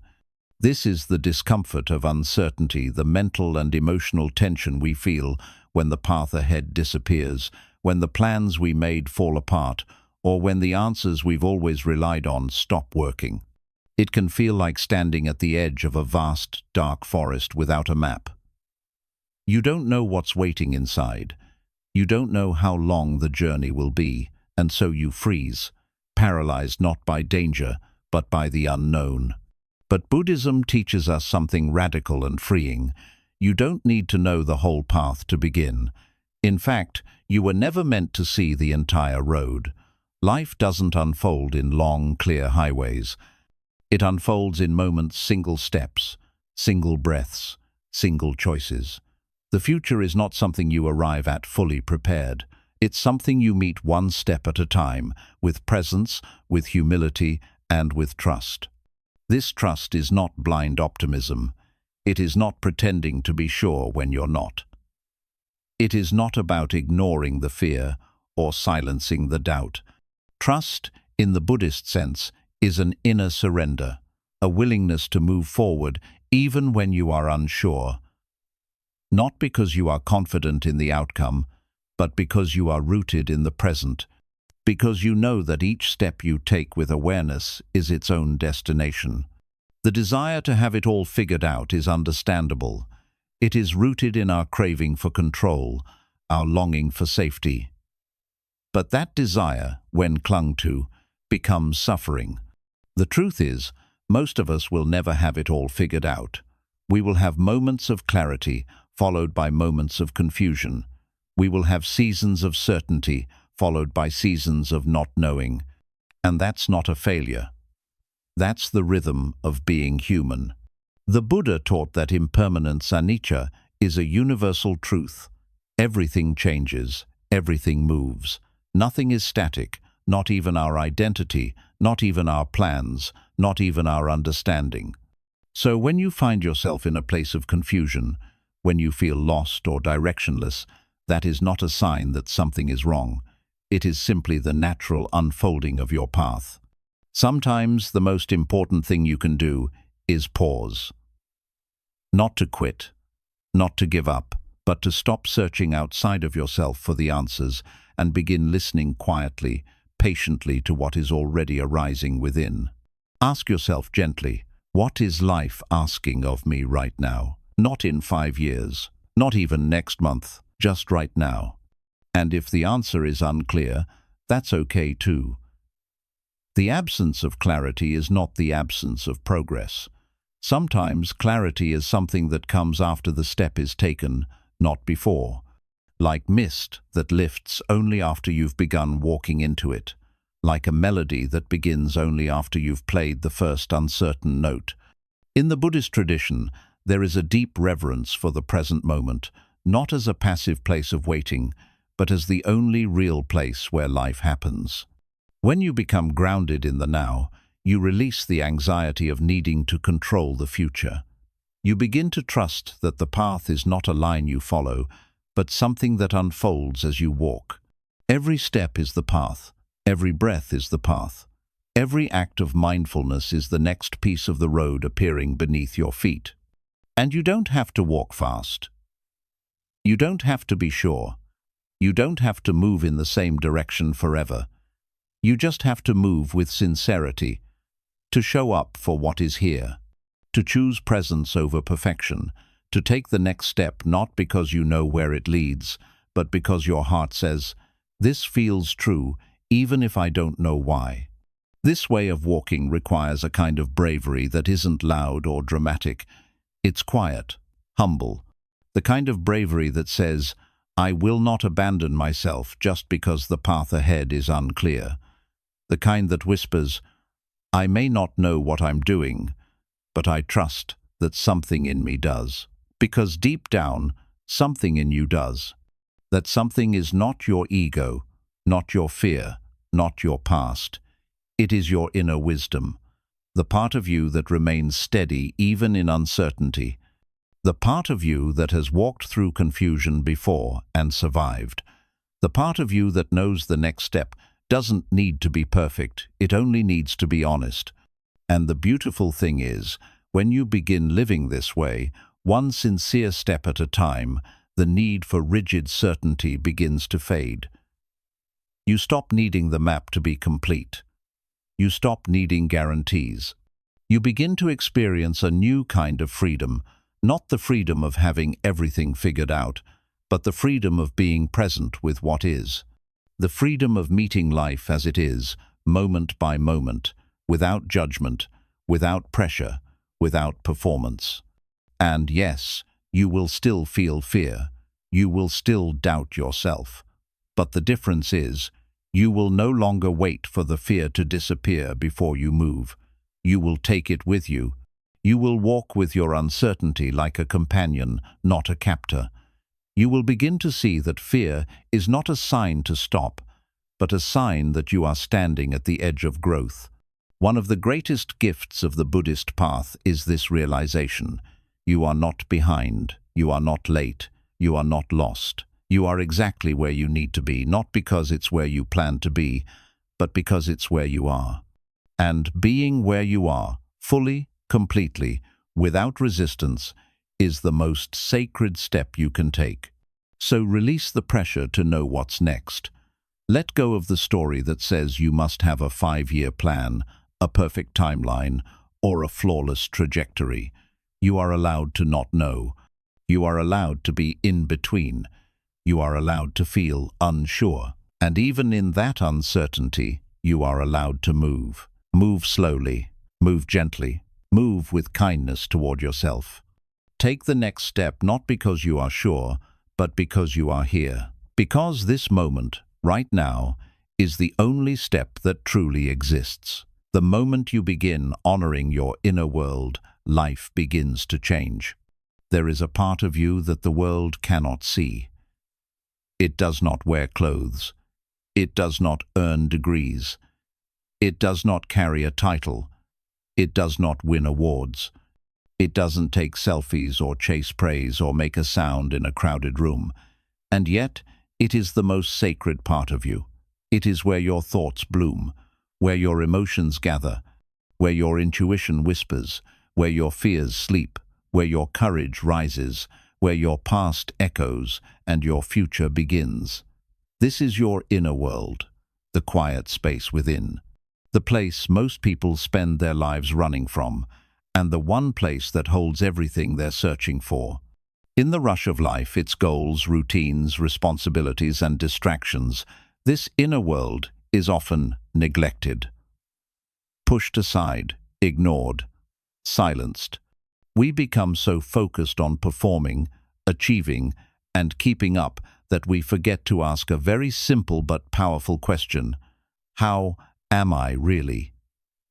Not how do I appear, not what am I producing, not what does the world want from me, but simply how am I in here? How is my breath? How is my heart? How is my energy? Is there tightness in my chest? Is there joy in my spirit? Do I feel connected, or have I been drifting through my life without really arriving? In Buddhism, the entire spiritual journey begins not in changing the outer world, but in turning inward. The Buddha did not begin his path by climbing a mountain or fixing the world around him. He began by sitting beneath a tree, by closing his eyes, by breathing, by observing the movement of the mind, the waves of desire, the rhythm of the body. He began with awareness, because all transformation begins with awareness. And awareness begins when you make the decision to start honoring your inner world. What does it mean to honor something?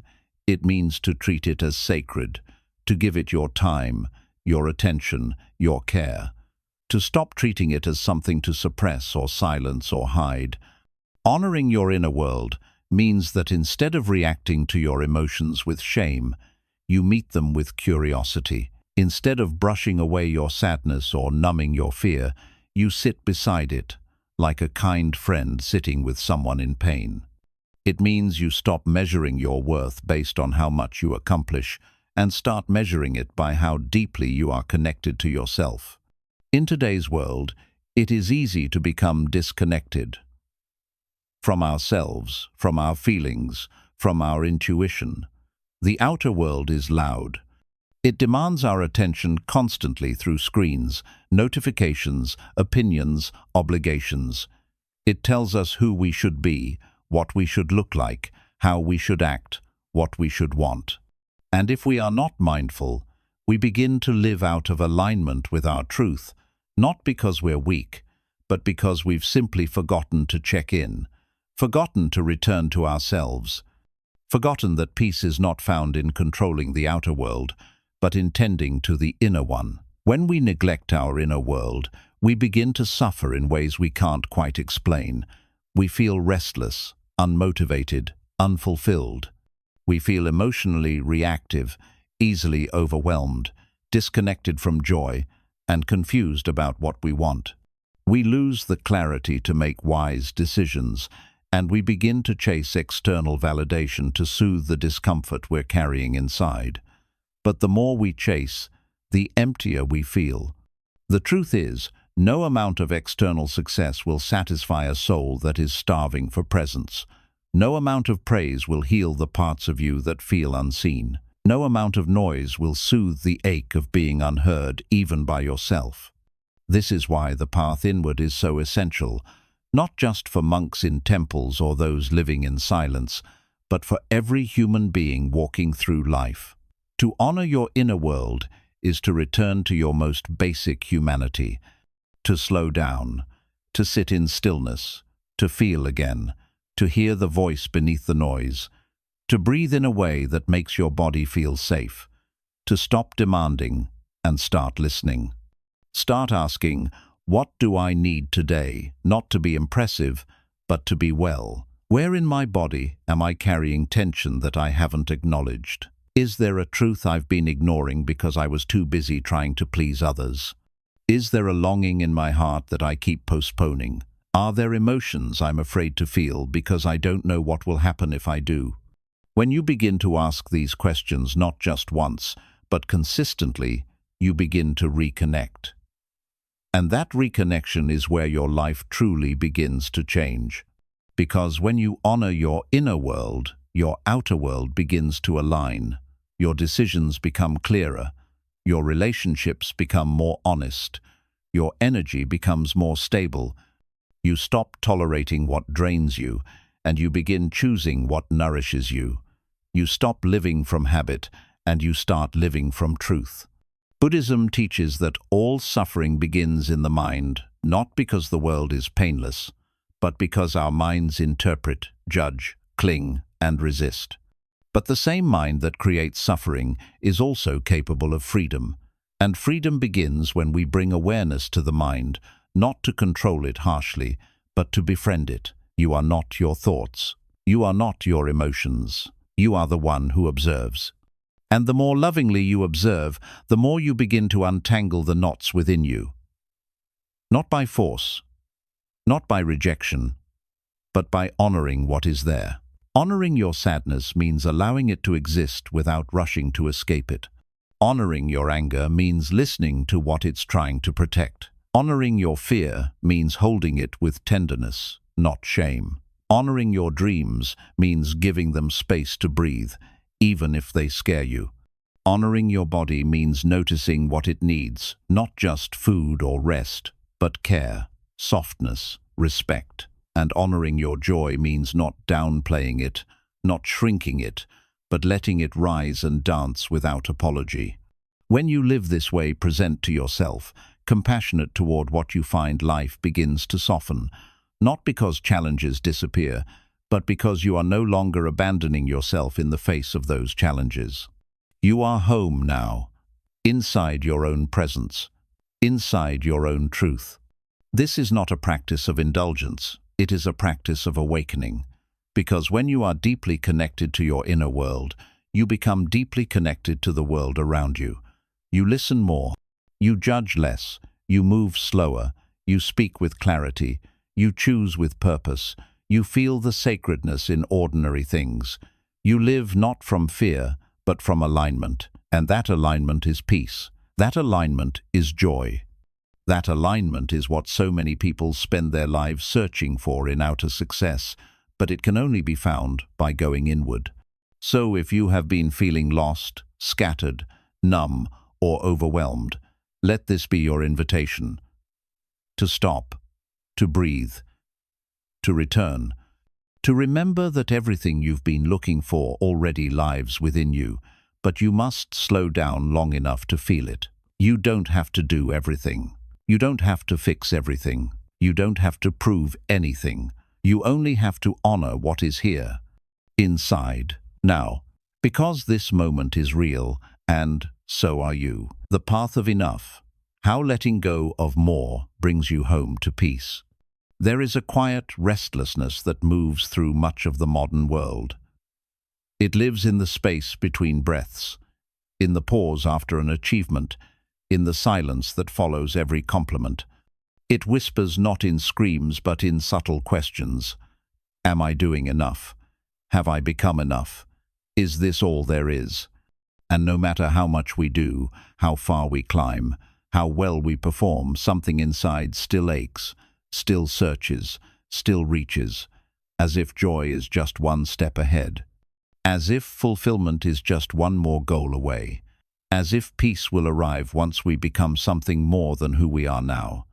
This is the suffering of not enough. It is not always loud. It rarely announces itself with pain. Instead, it hides in ambition. It disguises itself as drive. It camouflages within the very systems that reward overwork, overthinking, overachieving. And in a culture that teaches us to constantly seek more to be more productive, more successful, more polished, it becomes easy to forget the sacred truth that Buddhism returns us to again and again. You are already enough. Not someday. Not once you're healed.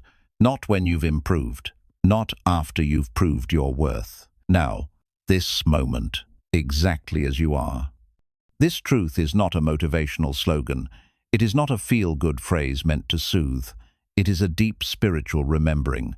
Because beneath the mind's endless striving is the simple fact that being is enough. That the breath you are taking right now, the one you did not earn, the one that arrives freely, the one that has sustained you every second of your life, is enough. That presence, not performance, is the gateway to peace. But to live this truth requires unlearning, deep unlearning, because most of us were taught that self-worth is transactional, that love must be earned, that rest must be justified, that happiness is a reward for those who work hard enough.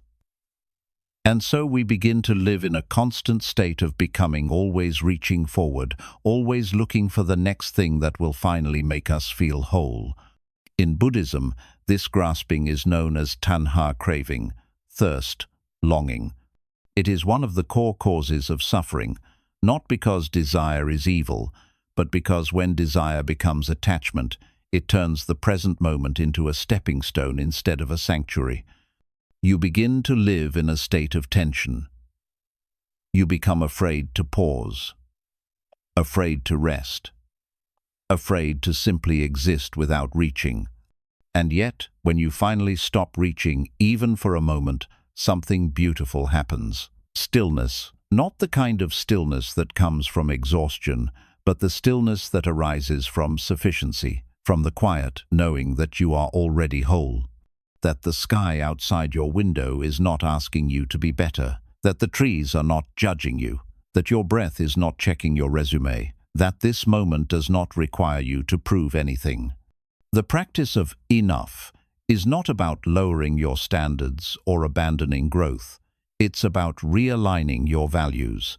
It's about shifting your relationship to effort, not from striving, but from sincerity. From exhaustion to harmony, from chasing to arriving. What if, instead of waking each day asking, "How can I be more?" you asked, "How can I be more present with what is already here?" What if you didn't wait for your life to become perfect before allowing yourself to enjoy it? What if you didn't need to finish the list, fix the past, or predict the future in order to feel peace right now? What if peace is not something you earn, but something you remember? Because it is. Peace has always been available, not in the grand victories, but in the quiet choices, the choice to step outside for 5 minutes and feel the sun, the choice to drink water slowly and taste it, the choice to stop mid-task, place your hand on your chest and whisper, "I am already enough." The choice to trust that your worth is not measured by productivity, but by presence. These choices seem small, but they are revolutionary. They are acts of sacred rebellion in a world that teaches you to chase your life instead of live it. They are steps on the path of enough. This path is not linear. It is not always easy. There will be days when the old patterns return, when the craving for more wraps around you like a familiar blanket. On those days, be gentle. Remember that this conditioning took years to build, and it will take time to soften. You do not have to fight it. You only need to notice it, to name it, and to lovingly return to the now. In meditation, this practice becomes a living reality. You sit, you breathe, and you observe. The mind will wander. It will try to measure, compare, calculate. It will tell you you're doing it wrong, that you're not sitting well enough, that peace is somewhere else. But if you keep returning to the breath not with force, but with kindness, you begin to experience something subtle and profound. You already belong here. No improvement needed. The more you practice this way of being, the more your life begins to shift. You begin to see through the illusion of more. You begin to realize that having more does not create peace unless it arises from alignment. That doing more does not create meaning unless it flows from presence. That being more is not the path to freedom, being here is. This shift is not passive. It is not complacent. It is powerful. Because when you know you are enough, you become unshakable. You stop needing others to approve of you. You stop needing constant validation. You stop making choices from fear or insecurity, and you begin to live from truth. You begin to create from joy.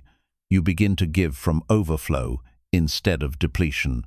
You begin to love yourself not because you are perfect, but because you finally understand that you don't need to be. And this love changes everything. It softens the edges of your life. It slows your breath. It deepens your relationships. It quiets the need to compete. It brings you back to center again and again and again. Until, one day, you look around and realize you are no longer chasing your life. You are living it, fully, honestly, gently. And in that living, you find what you were searching for all along, not more, but enough. And in enough, you find peace. If you've walked through these lessons slowly, breath by breath, thought by thought, then you have already begun to touch something deeper than knowledge, something that cannot be measured by understanding alone, something that cannot be captured in words or even contained in memory. What you've touched is yourself, not the surface self, not the identity shaped by others, not the mask you wear to survive, but the quiet, spacious presence beneath it all, the still self, the watching self, the real you. This journey has not asked you to change who you are. It has asked you to see more clearly, to pause where you used to rush, to soften where you used to tighten, to breathe where you used to hold your breath, to listen not for answers, but for truth. And in that listening, you may have begun to realize that everything you thought you had to become was already inside you, waiting not to be earned, but to be remembered. This is the heart of Buddhist wisdom. That peace is not the result of fixing a broken life, but the gift of fully living the life that's already here. That clarity is not something you find in the distance, but something that emerges when you stop running. That healing does not mean becoming invincible. It means becoming whole, embracing every wound, every feeling, every forgotten part of your humanity with compassion instead of shame. You were never meant to escape your pain, or hide your confusion, or outrun your doubt.